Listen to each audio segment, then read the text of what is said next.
کچھ لوگ کہتے ہیں کہ اناف کے مسلک میں رفع دین نہ کر کے رسول اللہ کی نافرمانی کرتے ہیں، اس مسئلے پہ رہنمائی فرمائیں۔ یعنی حضور پاک کی نافرمانی ہے رفع دین نہ کرنا؟ اگر حضور کا فرمان دکھا دو کہ حضور نے فرمایا اور رفع دین کرو، میں 1,00,000 روپیہ نقد انعام دوں گا تمہیں۔ فرمان تم دکھا دو، ارفعوا ایدیکم، حضور نے ہمیں حکم دے کر فرمایا رفع دین کرو۔ تو کبھی فرمان نہیں دکھا سکتا کرنے کا، میں فرمان دکھا سکتا ہوں چھوڑنے کا۔ صحیح مسلم جلد نمبر 1 صفحہ نمبر 181 کتاب الصلاۃ، حضرت جابر ابن سمرہ فرماتے ہیں خرج رسول اللہ صلی اللہ علیہ وسلم وکنا صلینا، حضور پاک تشریف لائے، ہم نماز پڑھ رہے تھے، حضور پاک نے فرمایا مالی اراکم رافعی ایدیکم کانہا اذناب خیل شمس اسکنوا فی الصلاۃ، کہا یہ تم شریر گھوڑوں کی طرح دم ہلا رہے ہو، نماز میں رفع دین نہ کرنا، سکون سے نماز پڑھنا۔ یہ پیغمبر کی صحیح حدیث ہے، صحیح مسلم ہے، جلد اول ہے، صفحہ 181 ہے، کتاب الصلاۃ ہے۔ کہتے ہیں اس حدیث پاک کی اگلی حدیث ہے کہ وہ سلام مراد ہے، تو میں نے کہا اگلی حدیث کا مسئلہ اور ہے، یہ حدیث میں سلام کا لفظ نہیں ہے۔ ہم کہہ رہے ہیں قرآن میں لکھا ہے ایاک نعبد و ایاک نستعین، یہ کہتے ہیں نہیں جی وہ سلطان باؤ نے تو کہا ہے سن فریاد پیرا دیا پیرا، یعنی ہم آیت پڑھ رہے ہیں اور یہ آگے شعر پڑھ رہے ہوتے ہیں، ہم حدیث پڑھ رہے ہوتے ہیں، یہ کہانیاں اور واقعات سنا رہے ہوتے ہیں۔ اے پھر کیوں کیا جاندہ جی، اور اے پھر کیوں کیا جاندہ، وہ ہوندے ہی کدھر ہی نہیں ہے۔ ہم رفع الیدین کی حدیثیں بیان کر رہے ہوتے ہیں، یہ کہتے ہیں جی وہ اے پھر کیوں کیا جاندہ ہے کہ وہ بت رکھ کے آندے سن، وہ سرکاروں پتہ نہیں، سانوں نہیں پتہ کیوں کیا جاندہ ہے، اور بیان کرنے والے بھی ان ناسکے نے۔ جب سے ہم نے کہا کہ کوئی جھوٹی حدیث ہی سنا دیں، ضعیف چھوڑ دیں، جھوٹی حدیث کسی کتاب میں لکھی ہو، یعنی انگوٹھے چومنے والی جھوٹی حدیثیں ہیں لیکن کہیں لکھی ہوئی ہے موضوعات شریف میں، وہ گھڑی ہوئی حدیثوں کے اوپر جو کتاب لکھی ہے نا، ابن جوزی نے بھی لکھی، ملا علی قاری نے بھی لکھی، اور لوگوں نے بھی، کہ بڑی بڑی گھڑی ہوئی حدیثیں کون سی ہیں، لیکن یہ بغلوں میں بت رکھنے والی تو کوئی گھڑی ہوئی حدیث بھی نہیں ہے، اور پبلک کے اندر مشہور ہے۔ پھر ہمیں بتانا پڑتا ہے کہ بھائی رفع الیدین تو نماز کا حسن ہے، حضور نے حکم دیا ہے جی، حکم کتنے ہے؟ اور ایک وہ دیوبندیوں کا مولوی ہے، وہ اس کا نام رکھا ہے دلیل کا بے تاج بادشاہ، اس کے تاج کے ساتھ جو میں نے کر دیا ہوا ہے نا، وہ کہتا ہے جی میں اتنے لاکھ انعام دوں گا کوئی رفع الیدین کا حکم دکھا دے۔ سرکار ہم انعام نہیں لیتے، آپ سے آپ کی آخرت کا سوال کرتے ہیں کہ توبہ کریں اپنے اس جھوٹ کے اوپر۔ ہم دکھاتے ہیں رفع الیدین کا حکم بخاری مسلم سے، لیکن پہلے آپ بات کو سمجھیں، یہ ایک مقدمہ ہے۔ صحیح بخاری اور مسلم کی متفق علیہ حدیث ہے، نبی علیہ السلام نے فرمایا اللہ نے مجھے جوامع کلمات کے ساتھ بھیجا ہے، میں بات مختصر کرتا ہوں اور مفہوم گہرا۔ بخاری مسلم دونوں میں حدیث ہے انما الاعمال بالنیات، اعمال کا دار و مدار تو صرف نیتوں کے اوپر ہے۔ اب یہ ایک جملہ ہے، اس کے اوپر پوری کتاب لکھی جا سکتی ہے، یہ ہے جوامع کلمات، اس کو آپ ذہن میں رکھیں۔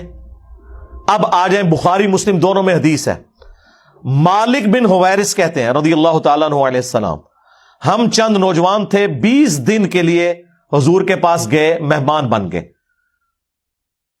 حضور کی وفات سے 1-1.5 سال پہلے غزوہ تبوک کے موقع پر مسجد نبوی میں ٹھہرے 20 دن تک، آپ کے صبح و شام آبزرو کیے۔ جب حضور نے دیکھا نا کہ اب ہمیں گھر کی یاد ستا رہی ہے، تو اچھے ٹیچر کی یہی نشانی ہے کہ اس سے پہلے کہ کوئی اکتا جائے خود ہی اسے بھیج دیا جائے۔ آج تو آپ کہتے ہیں نا حضور میں آپ کے زمانے میں ہوتا تو ہر وقت آپ کو وضو کرواتا رہتا، ایسا نہیں ہوتا، دنیا میں ایسے نہیں معاملات چلتے۔ تو وہ کہتے ہیں ہمیں اپنے ماں باپ یاد آنا شروع ہو گئے، تو حضور نے جب یہ دیکھا نا کہ اب یہ ان کا انٹرسٹ لوز ہو رہا ہے، تو آپ نے کہا کہ سب کو اکٹھا کر کے کہا کہ اب اپنے گاؤں ایریا میں واپس چلے جاؤ، جب جانا تو جب نماز کا ٹائم ہو تو تم نے مجھے 5 وقت نماز پڑھتے ہوئے دیکھا ہے، ان اوقات میں تم نے نماز پڑھنی ہے۔ ایک بندہ اذان دے گا جو زیادہ قرآن جانتا ہے اور عمر میں بھی بڑا ہو، وہ تمہاری امامت کروائے، اور صلو کما رأیتمونی اصلی، اور نماز تم نے ویسے پڑھنی ہے جس طرح مجھے تم نے نماز پڑھتے ہوئے دیکھا ہے۔ کلیئر ہو گیا؟ یہ جملہ آپ کسی انٹرنیشنل عدالت میں بھی لے جائیں تو وہ آپ کے علماء کی جہالت کے اوپر ہنسیں گے کہ اس کے بعد رسول اللہ کو یہ کہنے کی ضرورت ہے کہ جب نماز شروع کرنا تو ہاتھ کانوں تک اٹھانا، جب رکوع میں جانا تو ہاتھ کانوں تک اٹھانا, جب رکوع سے سر اٹھانا تو ہاتھ کانوں تک اٹھانا, سبحان ربی العظیم رکوع میں پڑھنا, سبحان ربی الاعلی سجدے میں پڑھنا, فجر کے 2 فرض پڑھنا, زور کے, یہ سارا کچھ آپ کو کہنے کی ضرورت ہے جو لوگ 20 دن سے حضور کو دیکھ رہے ہیں. اس کے بعد صرف ایک ہماری ذمہ داری ہے کہ جس شخص کو حضور نے یہ کہا نا تم نے نماز ویسے اسٹیبلش کرنی ہے جس طرح مجھے تم نے دیکھا ہے, ہم اس شخص سے یہ بتا دیں کہ حضور کو نماز پڑھتے ہوئے اس نے کیسے دیکھا ہے, پھر کام ختم ہو گیا نا. رفع الیدین کا حکم آ جائے گا نا بیچ میں, جب آپ نے کہا تم نے نماز اس طرح پڑھنی ہے جس طرح مجھے پڑھتے ہوئے دیکھا, جوامع کلمات ہو گئے. تو سرکار مالک بن حویرث سے پوچھ لیں, بخاری مسلم دونوں میں موجود ہے کہ مالک بن حویرث رضی اللہ تعالیٰ عنہ کہتے ہیں کہ جب نبی علیہ السلام نماز شروع کرتے تو دونوں ہاتھ کانوں تک اٹھاتے. بخاری میں صرف ہے کہ اٹھاتے, مسلم میں ہے کانوں تک, اور بخاری میں عبداللہ بن عمر کی جو حدیث ہے اس میں ہے کندھوں تک. ہتھیلیاں کندھوں کی سیدھ میں, انگلیاں کانوں کی سیدھ میں, یا یوں بھی اٹھا سکتے ہیں, کانوں تک اٹھاتے. اور رکوع میں جاتے وقت کانوں تک اٹھاتے, اور رکوع سے سر اٹھاتے تو کانوں تک اٹھاتے.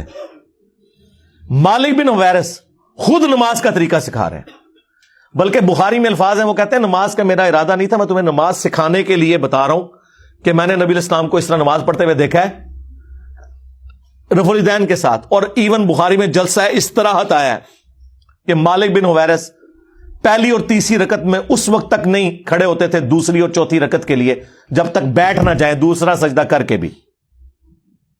ویسے تو الگ سے بھی بخاری میں حکم ہے, نبی علیہ السلام نے ایک تیزی سے صحابی کو نماز پڑھتے ہوئے دیکھا تو فرمایا دوبارہ پڑھو, تم نے نماز نہیں پڑھی. 3 دفعہ ہوا تو چوتھی دفعہ آپ نے جب اس کو نماز کا طریقہ سکھایا تو اس میں آپ نے فرمایا پوری تفصیل کے ساتھ ہے, جب آپ سجدے پہ پہنچے فرمایا پہلا سجدہ کرو پھر سکون سے بیٹھ جاؤ, پھر دوسرا سجدہ کرو پھر سکون سے بیٹھو, اور پھر اگلی رکعت کے لیے کھڑے ہو.